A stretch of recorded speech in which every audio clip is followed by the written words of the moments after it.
السلام علیکم ورحمۃ اللہ وبرکاتہ نحمدہ ونصلی علی رسولہ الکریم اما بعد۔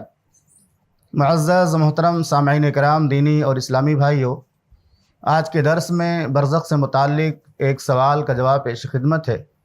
وہ سوال یہ ہے کہ اگر زندہ لوگوں کو مردوں کی آواز اللہ تعالیٰ سنا دے، ان کے رونے اور چیخنے کی آواز سنا دے تو ان کا کیا حال ہوگا؟ ایک سوال ہے۔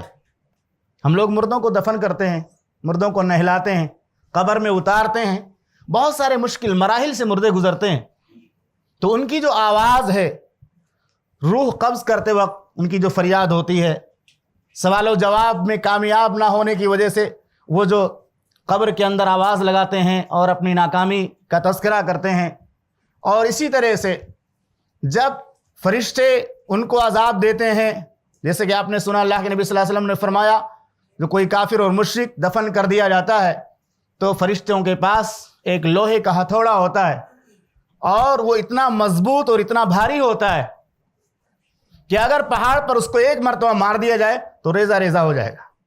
تو یہ چند باتیں انشاءاللہ میں آپ کے سامنے پیش کروں گا۔ اس کا جواب محمد رسول اللہ صلی اللہ علیہ وسلم کی حدیث ہے، جسے علامہ البانی رحمہ اللہ نے صحیح قرار دیا ہے، سلسلۃ الاحادیث صحیحہ میں 158 نمبر پہ نقل کیا۔ انس بن مالک رضی اللہ تعالیٰ عنہ بیان کرتے ہیں، محمد رسول اللہ صلی اللہ علیہ وسلم نے فرمایا، لولا ان تدافنوا لدعوت اللہ عز وجل ان يسمعكم من عذاب القبر ما اسمعنی۔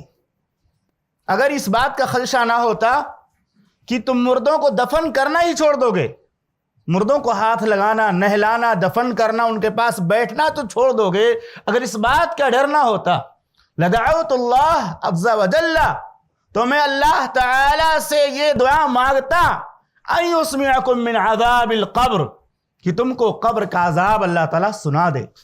یہ بہت ہی سنگین مرحلہ ہے، قبر کا جو مرحلہ ہے، برزخ کا جو مرحلہ ہوتا ہے بہت سنگین ہوتا ہے۔ آپ غور کیجئے، پہلی مثال یہ ہے کہ جب کوئی کافر اور مشرک مرنے لگتا ہے اور موت کے فرشتے اس کو اللہ کے عذاب کی بشارت سناتے ہیں اور کہتے ہیں نکلو اللہ رب العالمین کے غضب کی طرف، نکل اللہ کے عذاب کی طرف، اور قرآن مجید میں بھی اللہ رب العالمین نے اس کا تذکرہ فرمایا ہے، وَلَوْ تَرَىٰ إِذ الظَّالِمُونَ فِي غَمَرَاتِ الْمَوْتِ وَالْمَلَائِكَةُ بَاسِطُو أَيْدِيهِمْ أَخْرِجُوا أَنفُسَكُمْ۔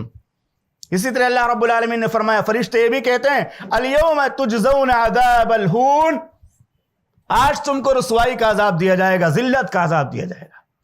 تو ایسے موقع پر وہ کافر اور مشرک کیا کہتے ہیں، گنہگار لوگ کیا کہتے ہیں، جو دنیا میں اللہ رب العالمین کے نافرمانی کر کے، اللہ رب العالمین کے ساتھ شرک کر کے دنیا سے جاتا ہے، وہ مشرک اور کافر گنہگار شخص اس موقع پر کیا کہتا ہے، رب ارجعونی لعلی اعمل صالحا فیما ترکت۔ یہی کہتا ہے نا کہ اللہ تھوڑی مہلت دے دے، یعنی اس کے اندر جتنا بھی کبر تھا، غرور تھا، شان تھی، شوکت تھی، عظمت تھی، ساری کی ساری خاک میں مل گئی۔ کوئی بھی بڑائی اس کو اپنی نظر نہیں آتی ہے، اپنی بڑائی جس پر وہ بہت ناز کرتا تھا، اپنی جو شان دکھایا کرتا تھا، وہ ساری شان اس کی خاک میں مل جاتی ہے جب فرشتہ ایک آواز لگاتا ہے اور کہتا ہے اخرجی، نکل اس جسم سے اللہ رب العالمین کی عذاب کی طرف، اللہ کے غضب کی طرف اور اس کے عذاب کی طرف۔ تو وہ جو مرنے والا ہوتا ہے جہنمی شخص، اگر کوئی آدمی اس کی آواز کو سن لے، جو آواز لگاتا ہے اللہ تھوڑی مہلت دے دے، رب لولا اخرتنی الی اجل قریب، یہ مرنے والے کی فریاد قرآن میں ہے کہ نہیں ہے؟ رب ارجعونی، اللہ تھوڑی مہلت دے دے۔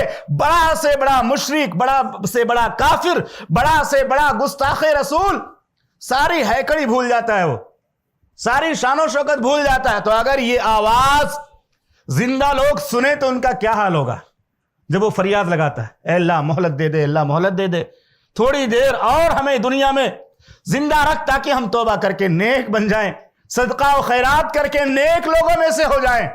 یہ بہت سارے کافر اور مشرک لوگ جب ان کی روح کو فرشتے قبض کرتے ہیں اور اللہ کے غضب کی طرف ان کو بلاتے ہیں کہ نکلو، ابھی تمہارا حال کیا ہوگا، تمہارے ساتھ قبر میں کیسے معاملات پیش آئیں گے، وہ ساری چیزیں بتاتے، وہ روح ڈر جاتی ہے، نکلنا نہیں چاہتی۔ فرشتے اس کو سر پر مارتے ہیں، اس کے سرین پر مارتے ہیں، بہرحال اس تفصیل میں جانا نہیں چاہتا.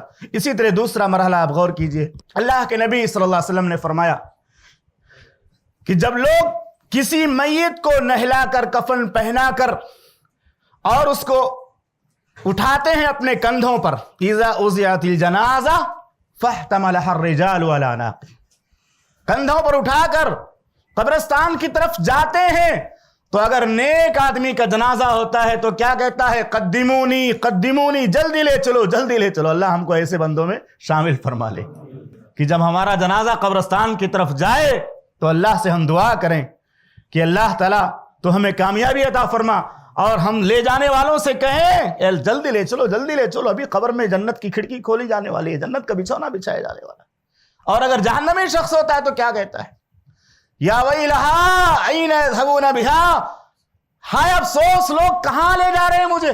میری گاڑی چھوٹی جا رہی ہے، میرا بنگلہ چھوٹا جا رہا ہے، میری بلڈنگ چھوٹی جا رہی ہے، میرا بینک بیلنس چھوٹا جا رہا ہے، میرے بچے چھوٹے جا رہے ہیں. سب کچھ کیا میں نے، کبھی اللہ کو راضی کرنے کی کوشش نہیں کیا. سب کچھ میں نے کیا لیکن اللہ کو نہیں منایا، آخرت کی تیاری نہیں کی. ابھی میرا حال بہت ہی برا ہونے والا ہے. کہاں لے کر کے جا رہے ہو؟ آپ غور کیجئے، اگر یہ آواز ہم اور آپ سن لے تو کیا حال ہوگا؟ یہ آواز اگر ہم اور آپ سن لے، کیونکہ ایسا نہیں ہے کہ صرف مشرک اور کافر لوگ ہی جہنم میں جائیں گے. بہت سارے مسلمان بھی شرک کرنے کی وجہ سے، بدعقیدگی کی وجہ سے، نماز چھوڑنے کی وجہ سے، سود کھانے کی وجہ سے، لوگوں کا حق مارنے کی وجہ سے، لوگوں کا مال ہڑپ کرنے کی وجہ سے جہنم میں جائیں گے کہ نہیں جائیں گے؟ محمد رسول اللہ صلی اللہ علیہ وسلم کی حدیث ہے باقاعدہ کہ بہت سارے اہل توحید جہنم میں ڈالے جائیں گے، جل کر کوئلہ ہو جائیں گے. اپنی سزا بھگتنے کے لیے ان کو جہنم میں جانا پڑے گا. تو ایسا نہیں کہ سارے جتنے مسلمان ہیں سب ڈائریکٹ جنت میں چلے جا رہے ہیں. بہت سارے لوگ اس میں بڑے بڑے گنہگار ہوتے ہیں. اللہ تعالی ہم سب کی اعمال کی اصلاح فرمائے، ہمیں جنتی لوگوں میں شامل فرما جو لوگ ڈائریکٹ جنت میں جائیں گے. تو یہ آواز جو لگاتا ہے مرنے والا مردہ کہ کہاں، اس کو کہاں لے جا رہے ہیں، ہائے افسوس لوگ اسے کہاں لے جا رہے ہیں. یہ آواز اگر زندہ لوگ سنیں گے تو کیا حال ہوگا؟ ہمیں کبھی سوچنا چاہیے. ہم جب کوئی جنازہ لے کر کے جا رہے ہوتے ہیں تو ہمیں کبھی غور کرنا چاہیے کہ یہ جنازہ جس کو ہم لے جا رہے ہیں، جس کو ہم نے اپنے کندھوں پر اٹھایا ہوا ہے، اس جنازے کی فریاد کیا ہوگی؟ یا تو یہ فریاد ہوگی کہ جلدی لے چلو، اور یا تو یہ فریاد ہوگی کہاں لے جا رہے ہو، ہم نے تو کوئی تیاری نہیں کی اس کے لیے.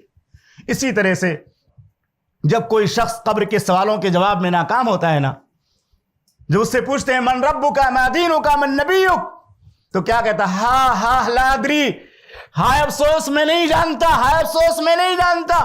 ظاہر سی بات ہے وہ آواز لگاتا ہوگا، قبر میں چلاتا ہوگا، اور ساری مخلوقات سنتی ہیں انسان اور جنات کے علاوہ اس کی آواز کو، اس کی پکار کو.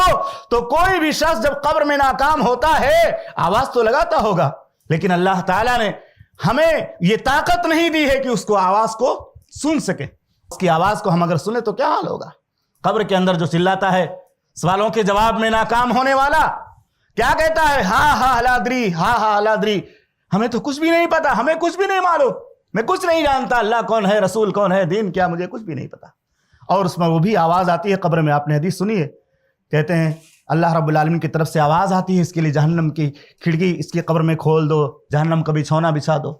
اسی طرح آخری بات یہ کہ جب کوئی آدمی جہنمی ہوتا ہے قبر کے اندر فرشتے اس کی پٹائی کرتے ہیں. ابھی چند دن پہلے میں نے اس کا تذکرہ کیا تھا کہ اتنی تیز وہ چلاتا ہے، جب اس کو ہتھوڑے سے مارتے ہیں اتنی تیز آواز میں چیختا اور چلاتا ہے کہ تمام مخلوقات اس کے رونے کی آواز کو سنتی ہیں.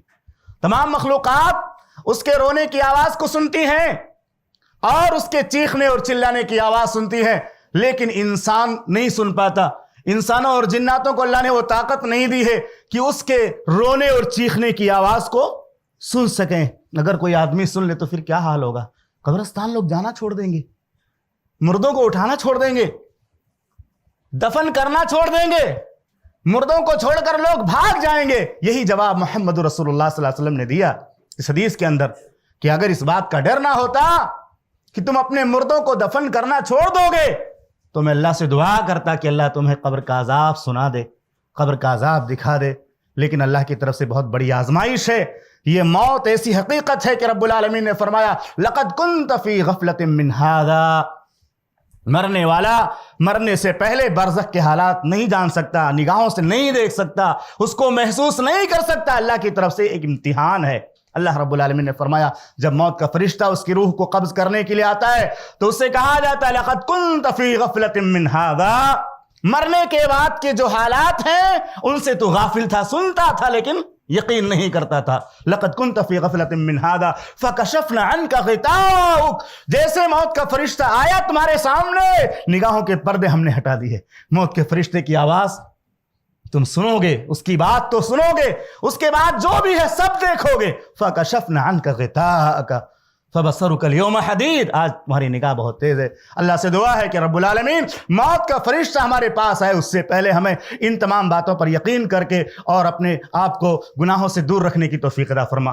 ہمارے گناہوں کو درگزر فرما، ہماری نیکیوں کو قبول فرما. رب العالمین ہم کہتے ہیں، سنتے ہیں، بہت ساری باتیں ہمارے سامنے آتی ہیں لیکن ہمیں یقین کامل عطا فرما. یقین اگر ہمیں ہو جائے انشاءاللہ اس سے فائدہ ہوگا. ہم دنیا کے اندر اللہ رب العالمین گناہوں سے بچیں گے اور تیری رضا جوئی کے کام کریں گے. رب العالمین ہم سب کو صحیح معنوں میں موحد اور مومن بنا اور محمد رسول اللہ صلی اللہ علیہ وسلم کے طریقے کے مطابق زندگی گزارنے کی توفیق عطا فرما. ایمان کے ساتھ موت نصیب فرما. آمین. وصلی اللہ علیہ نبی الکریم. السلام علیکم ورحمۃ اللہ وبرکاتہ. ایسے ہی فائدہ مند اسلامک ویڈیوز دیکھنے اور منہج سلف پر کتاب و سنت کی تعلیمات کو عام کرنے میں ہمارا تعاون کریں تاکہ آپ کے لیے ذریعہ نجات، جنت کے حصول کا سبب، ساتھ ہی مال میں برکت و اضافے کا ذریعہ بھی بنے. آمین. جزاک اللہ خیرن.